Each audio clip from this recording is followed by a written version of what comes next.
¿Qué tal? Muy buenas tardes. Ya estamos aquí en Carta Robada, hoy que es, si no me equivoco, 21 de marzo.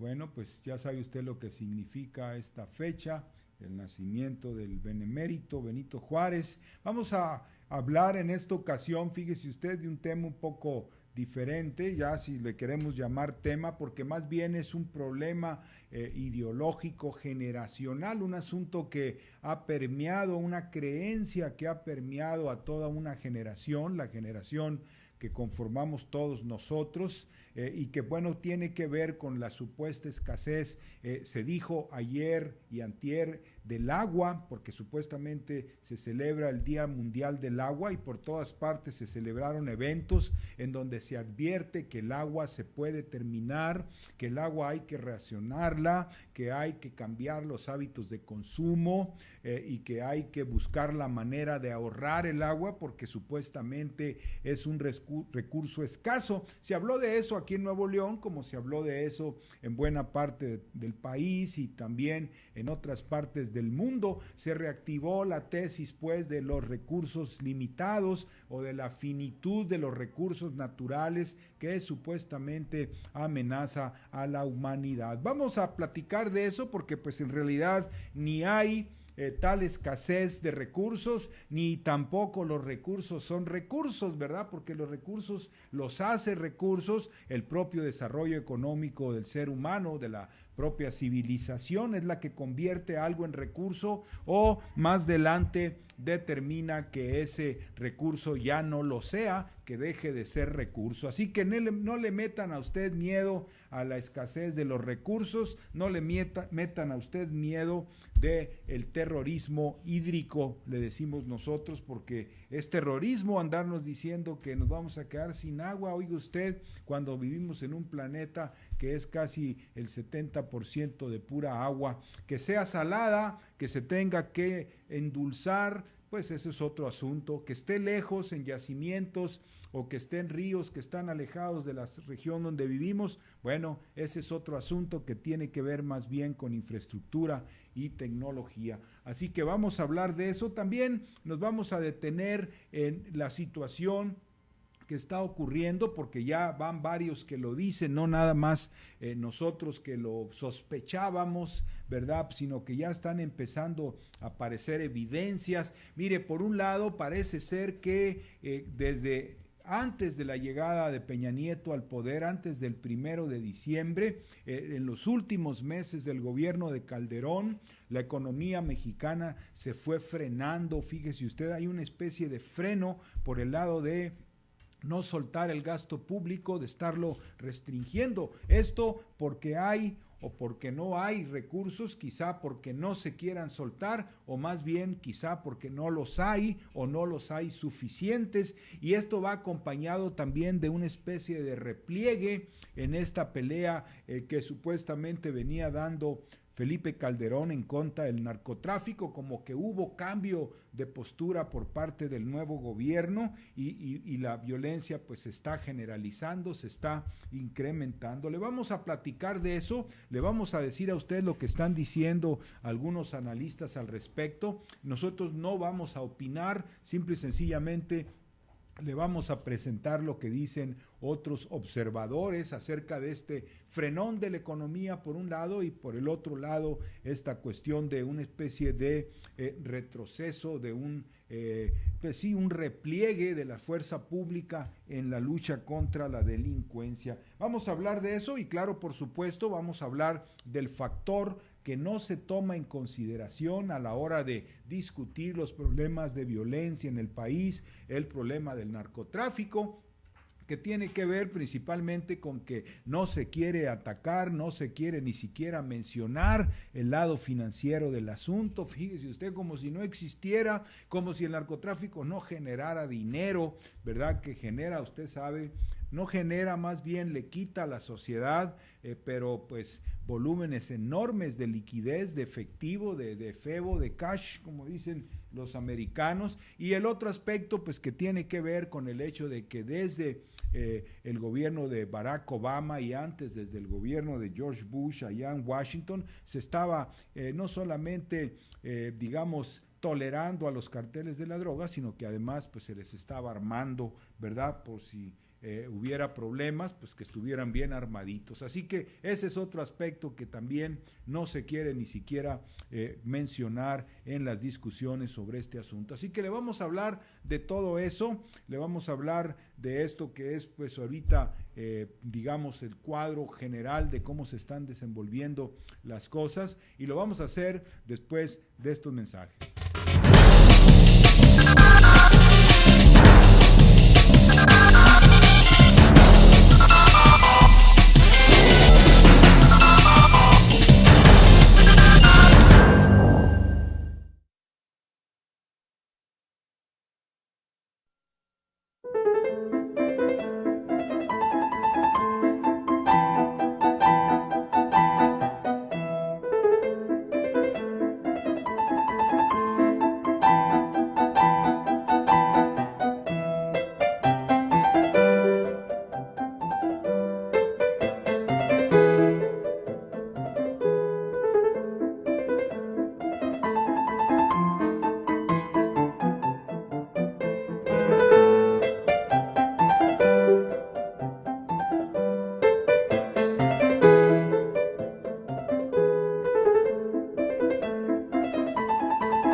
Y bueno, pues le decía que en estos días en que se celebró el Día Internacional del Agua o Día Mundial del Agua, pues se desarrollaron una serie de eventos, no solo aquí en Nuevo León, sino en otras partes del país, en torno a la situación pues particular de cada estado o cada región en relación al agua. Aquí, por supuesto, pues somos, usted lo sabe, Nuevo León, un estado que batalló mucho con esta cuestión del agua. Se construyeron algunas presas en los años 80, desde entonces ya no se construyó ninguna, como ha sucedido en la mayor parte del país. Y aquí, sin embargo, bueno, pues se avisó por parte de los servicios de agua y drenaje aquí del estado que había agua de todas maneras, en términos de los embalses, de las presas, lo que todavía hay en las presas, garantizaba el abasto durante 24 horas, de 1 año y medio, fíjese usted, de las necesidades de la población aquí regionalmente hablando. Y bueno, pero sin embargo, eso fue un anuncio que se hizo unos días antes, el día de la celebración de la Día Internacional del Agua. Bueno, pues ahí se habló francamente en términos de terror, así como aquella película de Cuando el destino nos alcance, que es inminente, que ya no va a haber agua, que no había llovido, afortunadamente llovió ayer todo el día, ¿verdad? Lo cual es como cuando anuncian el calentamiento global y dicen que ya nos vamos a chicharrar todos y de repente caen unas nevadas que son las peores de la historia, ya sea en los Estados Unidos o en Europa, y bueno, pues se viene abajo la tesis de que ya nos estamos achicharrando y sobrecalentando. Bueno, pues en el caso del agua ocurrió parecido, decían que no había llovido y que era terrible, y empiezan las lluvias, y la lluvia de ayer fue significativa, especialmente acá en el sur del estado. Sin embargo, pues es verdad también que hay que estar pensando no solo en lo que ya se tiene, sino en la perspectiva de la expansión de la población, de la expansión de la mancha urbana, de la expansión de la economía, de la industria, ¿verdad? Porque si no, pues no sobrevivimos. Tenemos que creer en que nos vamos a volver a recuperar y que vamos a volver a crecer. Y bueno, ahí es donde empieza el terrorismo acuífero o terrorismo hídrico, porque ya no se puede hablar de agua, fíjese usted, de recursos acuíferos, ahora se tiene que hablar de recursos hídricos. Fíjese usted, de proyectos hídricos, y están bajo el control de la CONAGUA, este organismo, la Comisión Nacional del Agua, pues que tiene mucha vinculación con el Banco Mundial y con ese tipo de organismos que siempre están recomendando que no se crezca, que no se desarrolle, dizque para evitar, usted sabe, el sobrecalentamiento de la tierra y afectar al medio ambiente, y todos estos dogmas que se han impuesto en las últimas 2 décadas, sobre todo aquí en nuestro país. La CONAGUA, por ejemplo, tiene prohibido, al menos así era la CONAGUA hasta Felipe Calderón, no sabemos si vaya a cambiar ahora con la administración priista a nivel nacional, con el gobierno de Peña Nieto. Tenía prohibido, por ejemplo, lo que se llama transferencia de aguas. Fíjese usted que si, por ejemplo, había un río a 200 kilómetros de cierta área urbana y se había que transferir el agua mediante canales, bueno, eso quedaba prohibido.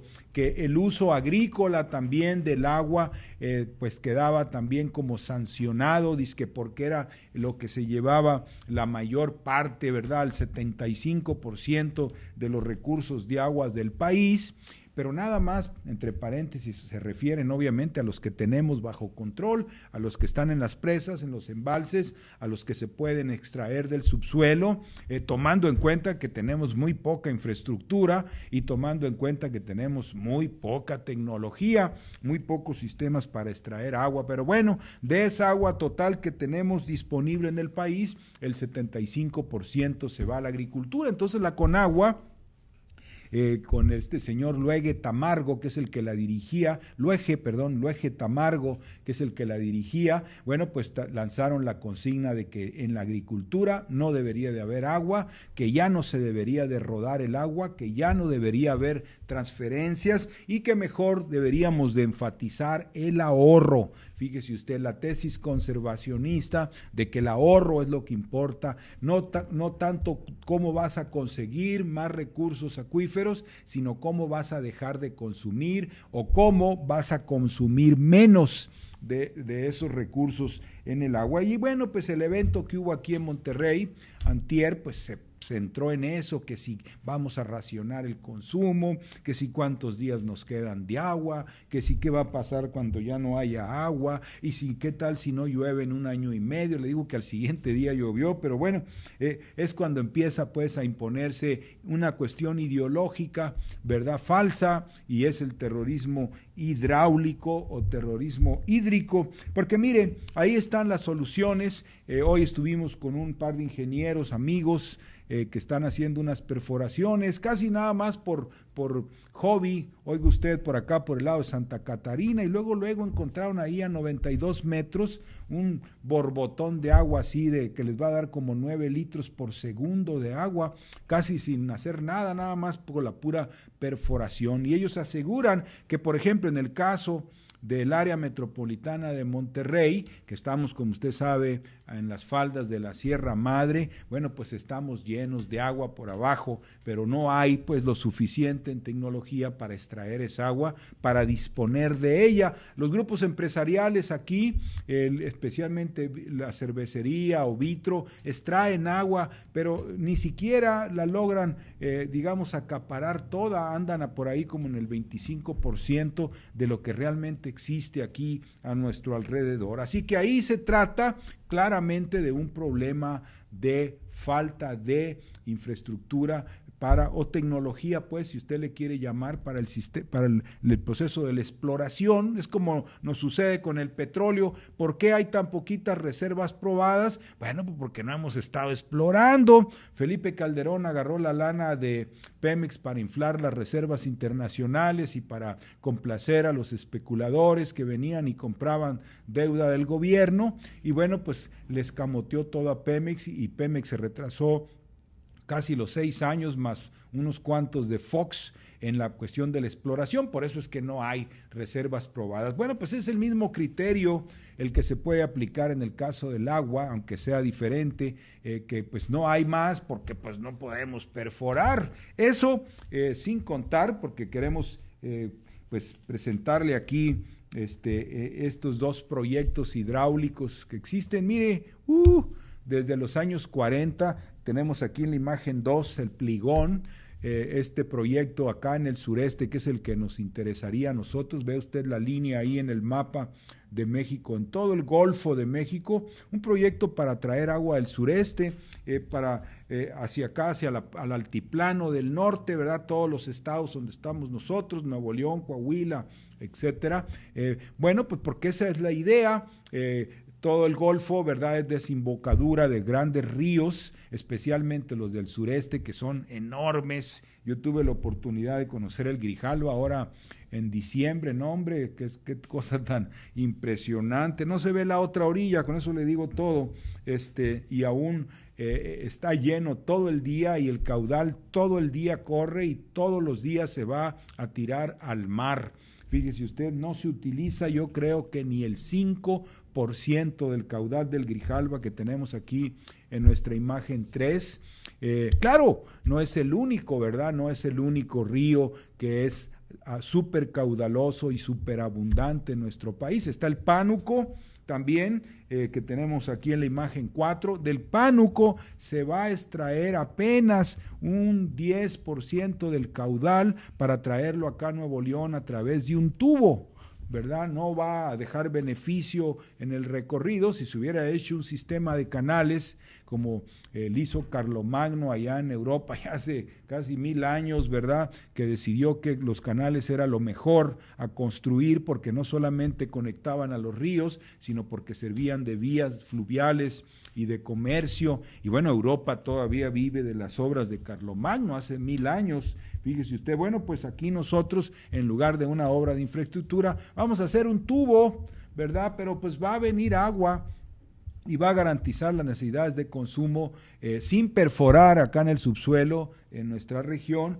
por los próximos 50 años. Así que, por favor, que no le anden a usted diciendo que hace falta agua, o que el agua se va a, no sé, un día agotar y que todos nos vamos a morir de sed. Eso es puro cuento, es terrorismo. No le haga usted caso, mejor piense usted en el tipo de proyectos que no se han llevado a cabo. Uno que viene también pronto, y es el asunto de las plantas desalinizadoras.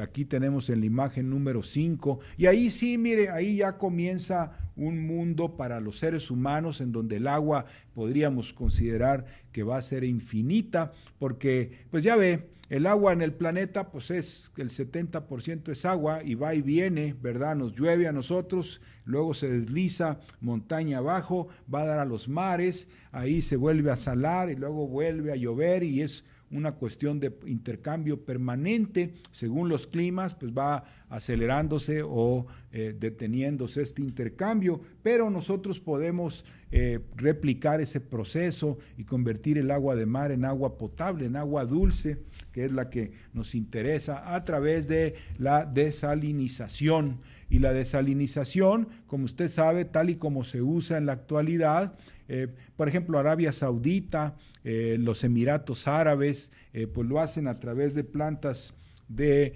desalinización o desalación por la vía de la ósmosis inversa, así se llama, es un procedimiento, ¿cómo le diré? Sencillo pero caro, o sea, el rendimiento en agua es bajo, pero pues luego ya viene más adelante los métodos de desalinización a través de los medios nucleares. Muy sencillo, fíjese usted, porque si usted coloca un reactor nuclear cerca del mar, en una playa o en un puerto, usted puede utilizar el agua de mar en el proceso de enfriamiento, fíjese nada más, en el proceso de enfriamiento, y ahí el resultado que van a darle es, además de agua desalinizada, también le va a dar hidrógeno, y entonces ya en ese momento empezamos el periodo en donde la humanidad se va a dar cuenta de que no hay tal cosa como la supuesta escasez del agua y que no va a haber límite en el consumo del agua, porque pues ni modo que nos vayamos a consumir el mar.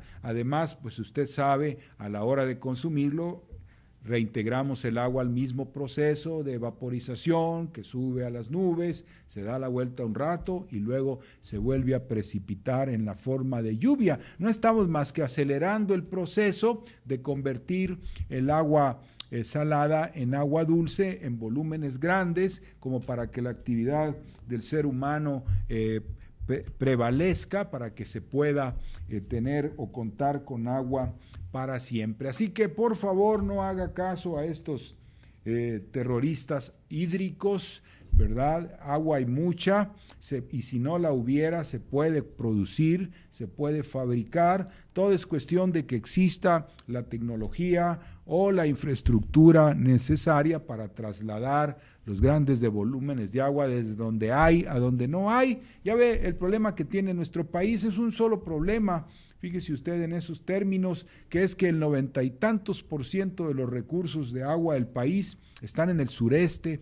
Fíjese usted, de Veracruz para abajo, ándele del Pánuco para abajo, ¿verdad? Y pues las tierras productivas, las tierras que son que les llaman de vocación agrícola, pues están acá en la parte norte, en el altiplano del norte, no tanto allá en el sureste, porque en el sureste la tierra es selvática, pues son selvas que tienen capas muy pequeñas de tierra real y abajo es roca. Así son las selvas, aunque no parezca, y la parte agrícola pues está acá en el norte. Tenemos que resolver eso, es un reto generacional, traer el agua hacia acá, hacia el norte, y mire, ya lo primero que debemos desechar para empezar a hacer eso o para caminar en esa dirección es desechar este terrorismo hídrico, este mito de que el agua es escasa como los demás recursos. Vamos a platicar también de por qué los otros recursos tampoco son escasos y por qué es un mito esa tesis que se introdujo en los años 70, acompañada de toda la cuestión esta de la cultura del rock y las drogas, la tesis del supuesto límite de los recursos. Vamos a hablar de eso porque es un cuento de los financieros para asustar a los niños, ¿verdad? Se lo vamos a platicar después de estos mensajes.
Bueno, pues le decía que ahora que se celebró el Día Mundial del Agua o el Día Internacional del Agua, se aprovechó el ambiente para pues meter o reactivar otra vez esto del terrorismo hídrico, esta tesis de que el agua es insuficiente y de que lo que tenemos que hacer es ahorrarla.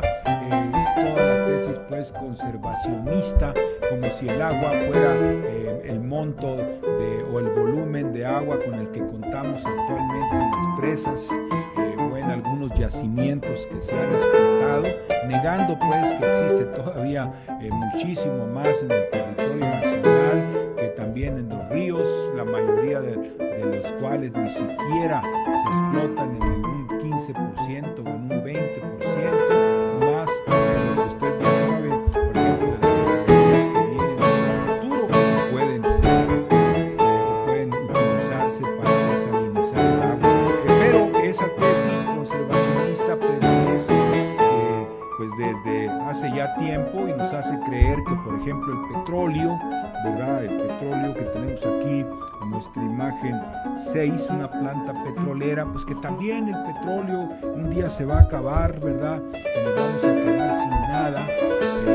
O que las minas que tenemos aquí en nuestra imagen 7, pues que también lo que se extrae de las minas, usted sabe que el carbón, que el cobre, que los minerales preciosos como el oro, la plata, en fin, pues van a agotarse, y que en la medida en que la civilización avance, que la industria crezca, o que un determinado país como el nuestro empiece a crecer otra vez, hace casi 30 años que no crecemos, pero que se puede volver a crecer, y entonces nos vamos a acabar, vamos a agotar los recursos. Eso pues también viene o forma parte, mire usted, de las tesis que nos recetaron por allá como generación en los años 70. Usted a lo mejor recordará este organismo que se llamaba el Club de Roma, que tenemos aquí en la imagen 9, el Club de Roma, un organismo que fue popular, así como las bandas de rock de los 70s,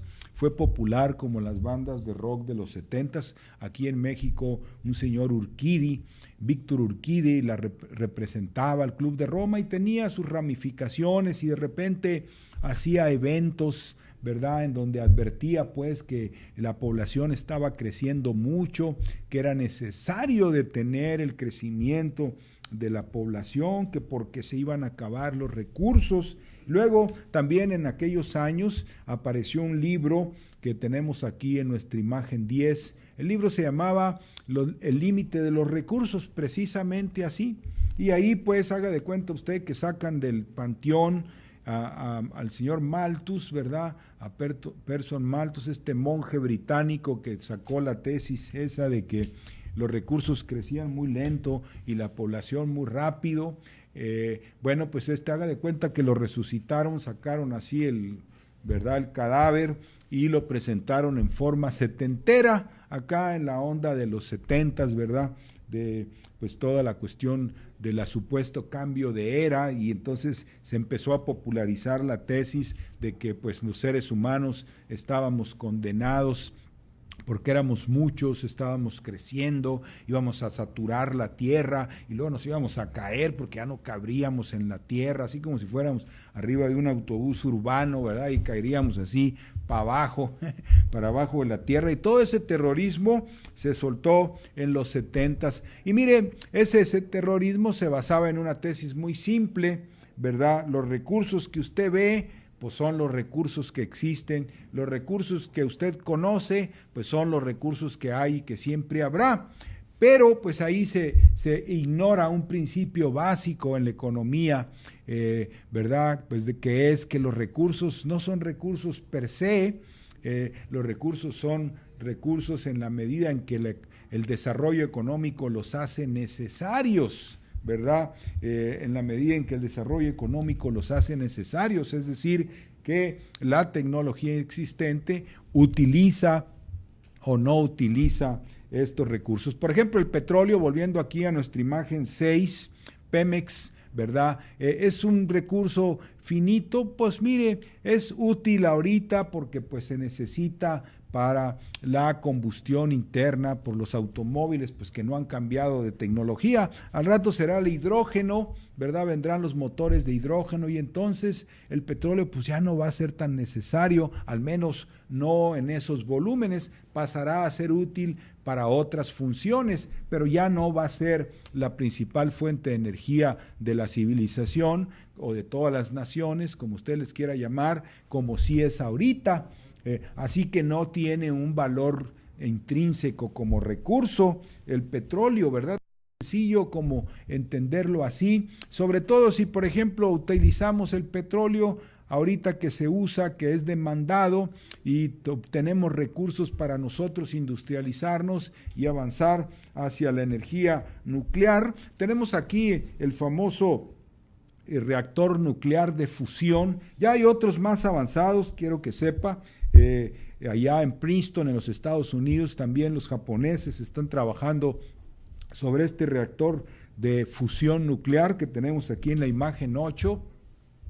No es la fisión, no es la que usted conoce y de la cual usted vive asustado, ¿verdad? Porque piensa que un día va a reventar como si fuera una bomba nuclear. No, la fusión nuclear es una tecnología posterior que vendría, ¿verdad?, después de la fisión nuclear que actualmente conocemos. Y mire, ahí las posibilidades de generación de energía pues son cuenta que infinitas, porque además el combustible que usa ya no usaría petróleo, obviamente, tampoco usaría el uranio, fíjese usted que utilizan en la fisión nuclear, utilizaría un elemento que está en el agua del mar, así que olvídese, tendríamos combustible para la fusión nuclear por los próximos, yo creo que más años que los que tiene el universo, ¿verdad?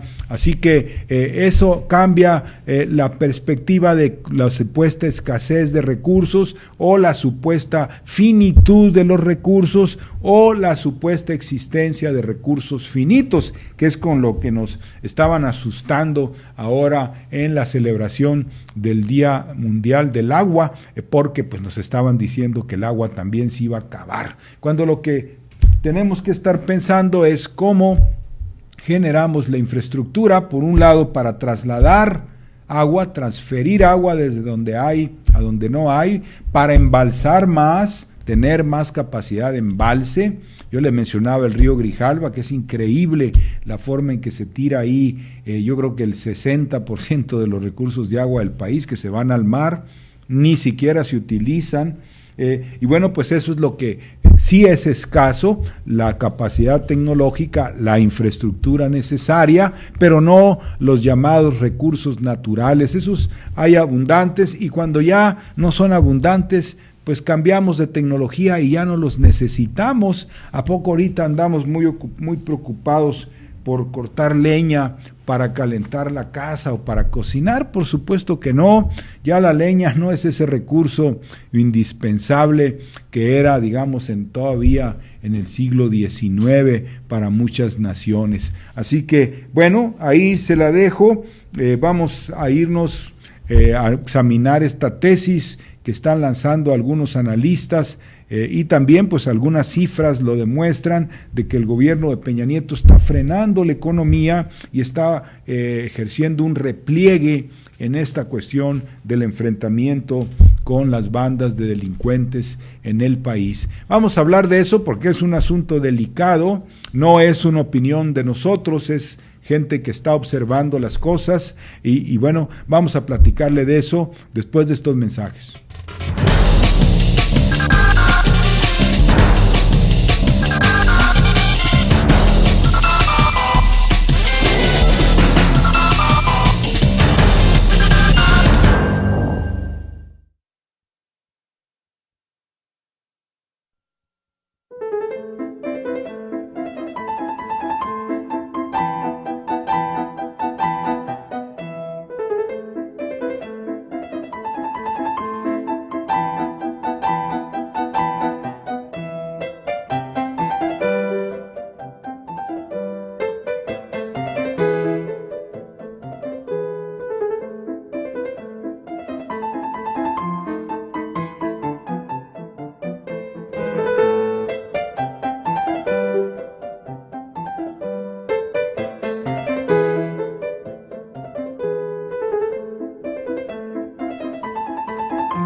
Y bueno, pues le decía que están apareciendo algunos indicios de que se está frenando la economía, o que ya se venía frenando la economía del país, más o menos desde cuando menos los últimos 2 trimestres del año pasado, es decir, los finales del gobierno de Felipe Calderón, que tenemos aquí en la imagen 13. Aparentemente, y creo que aquí se lo habíamos adelantado, efectivamente, mejor dicho, Felipe Calderón dejó vacías las arcas del país, aparte de que dejó a la economía en una situación de crecimiento cero, porque eso es lo que ahora se ve claramente. Nosotros le habíamos dicho a usted que necesariamente Felipe Calderón le iba a dejar las arcas vacías a Enrique Peña Nieto, por el hecho muy simple de que casi triplicó la deuda externa e interna del país, sobre todo la interna, que es la más cancerosa, y entonces necesariamente, en la medida en que los precios del petróleo pues empezaron a bajar ligeramente y las exportaciones a los Estados Unidos empezaron a disminuir, bueno, pues necesariamente iba a haber menos lana en las arcas del país, en el Tesoro Nacional, si es que se le puede llamar así, y el Banco de México, pues además lo poquito que entraba, tenemos aquí el Banco de México en nuestra imagen 14, lo poquito que entraba, pues ya sabe usted, lo dedicaba para engordar las reservas internacionales, o sea que para el crecimiento y la economía pues no había, ¿verdad? Y Felipe Calderón se especializó junto con Fox, aunque más en el gobierno de Felipe Calderón, en los llamados subejercicios. Simple y sencillamente las secretarías de Estado, sea cualquiera, la de Obras Públicas, sea la de Salud o la de Educación, no ejercían el gasto completo, o sea, no gastaban lo que se les había autorizado gastar. A todo el mundo le parecía muy extraño eso, porque decían, bueno, ¿y por qué no gastan si ya tienen la lana, si ya la pueden utilizar? Y no gastaban, fíjese, se venía el subejercicio famoso y fueron varios miles de millones de pesos. Así que esa situación es la que vendría a explicar, oiga usted, el hecho de que ya con Enrique Peña Nieto, que tenemos aquí en nuestra imagen 11, ya aparecen cifras, fíjese usted, y además ciertos movimientos que se pueden observar, que indican que Enrique Peña Nieto pues no está soltando la lana, como quien dice.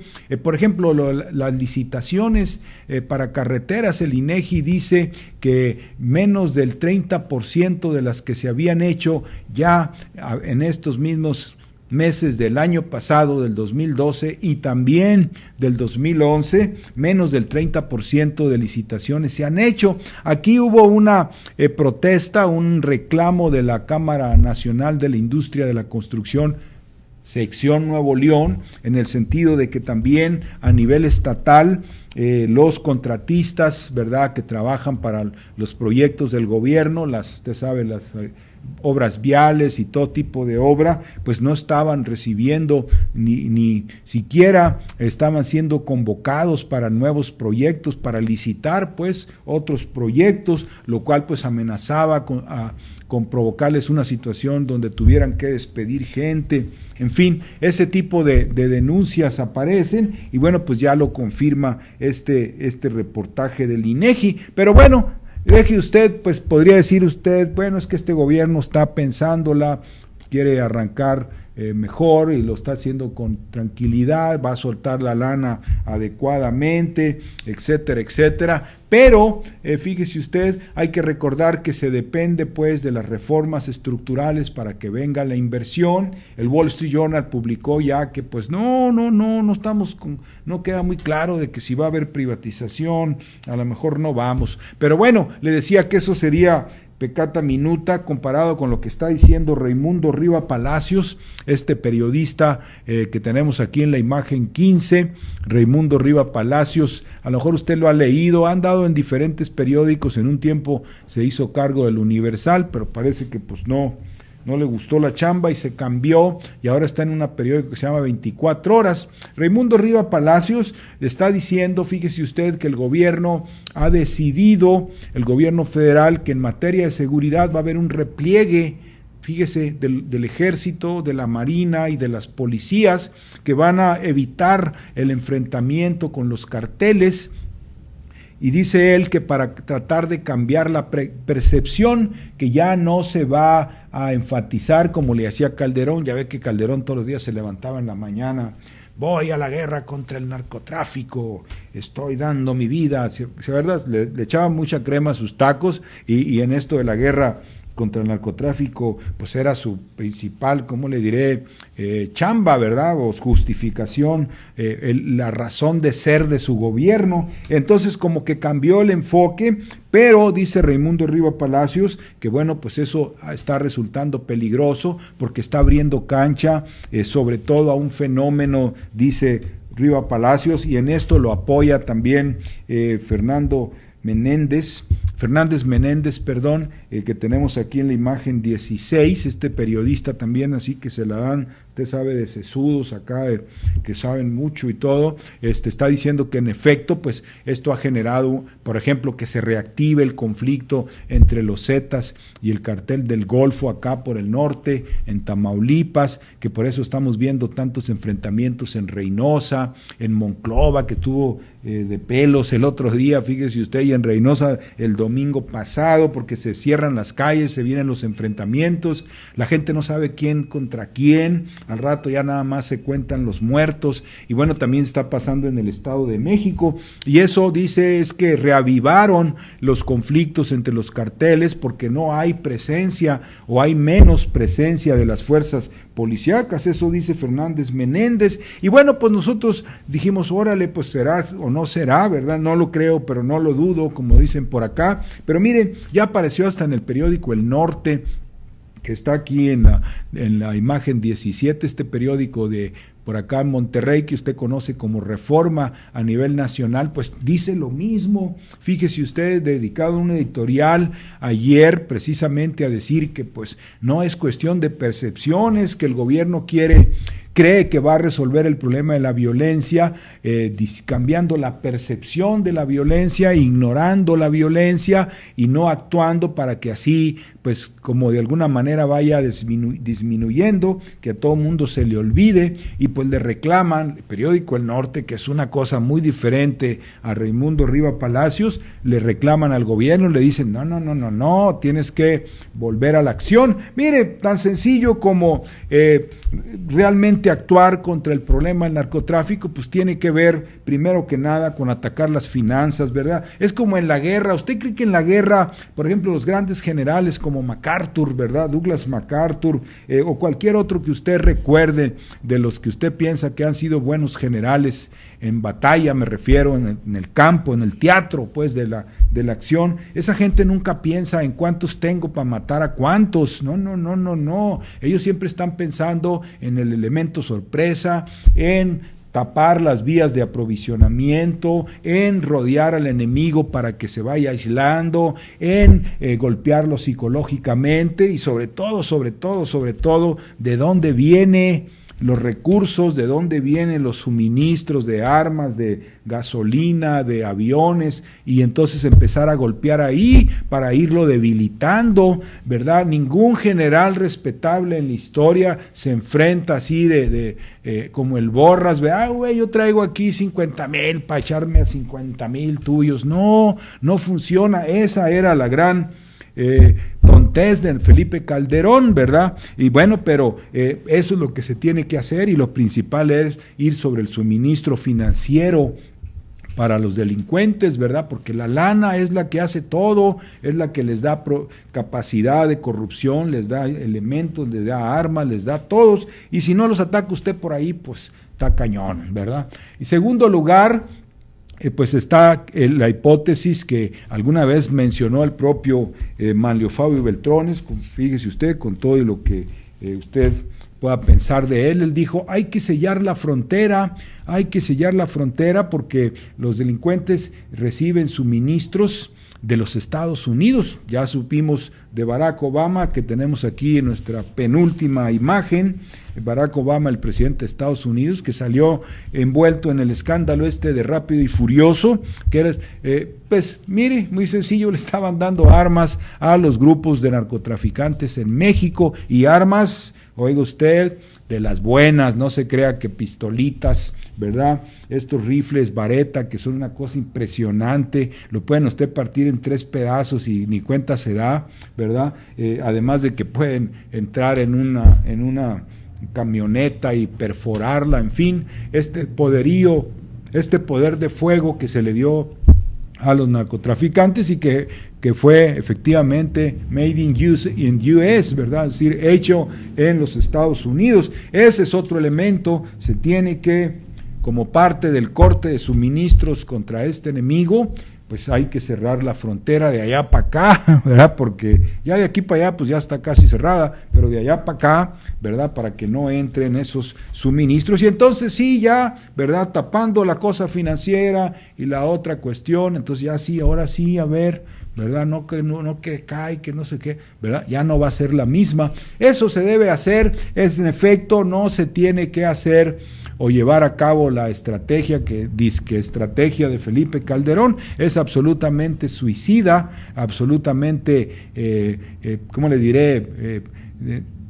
Se pierde mucha vida, se pierde mucha sangre, ¿verdad? En esa estrategia, y qué bueno que este gobierno ya no continúe con esa barbaridad, pero pues hay que pasar a una política más inteligente. Vamos a terminar, se nos acabó el tiempo el día de hoy, queremos invitarlo a que nos escuche mañana, es viernes, todo el mundo anda contento los viernes, así que le vamos a hablar más bien de cosas de fondo, cosas de cultura, ¿verdad? Ya ve, pues nos recetan pura cultura chatarra, vamos a hablar de algo mejorcito, vamos a platicarle de ese tipo de asuntos. Mañana, como ya sabe, aquí a mediodía en elregio.com, que es el sitio, pero luego usted ya se va ahí a una sección que se llama Regio Vivo y es televisión por internet.